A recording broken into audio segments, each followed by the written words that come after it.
కాకినాడ జిల్లా పత్తిపాడులోని ఏలేశ్వరం నగర పంచాయతీ కౌన్సిల్ సమావేశం వేడిగా జరిగింది. నగర పంచాయతీలో నిబంధనలకు విరుద్ధంగా నిర్మించినటువంటి అక్రమ కట్టడాలపై చర్చలు కొనసాగాయి.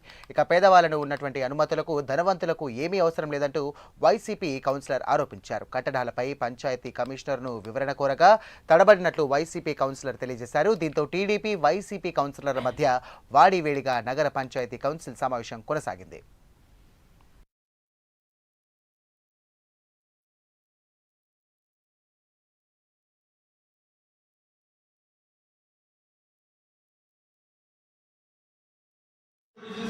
మీరు మీ స్టాఫ్ను పంపించి అక్రమంగా జూలు చేస్తే ఏమవుతుంది? కింద స్థాయి పై స్థాయి దాకా మీరు అనుకున్న ఈ సంవత్సరం ఏం చేయాలి, గతంలో జరిగిందని ప్రతి చోట మామూలు అనేది సాధారణం.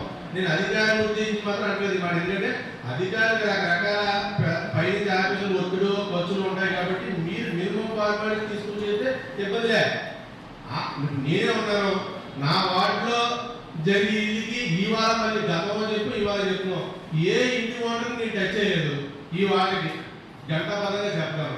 అలా ఆ గతంలో జరిగింది ఇప్పుడు జరుగుతుంది నేను పట్టించుకోను. మీరు నాకు క్లారిటీ ఏంటంటే ఎవరైనా సరే ఇల్లు కట్టుకున్నా ఏం కట్టుకున్నా షాపులు కట్టుకున్నా యాజ్ పర్ రూలే వెళ్దాం.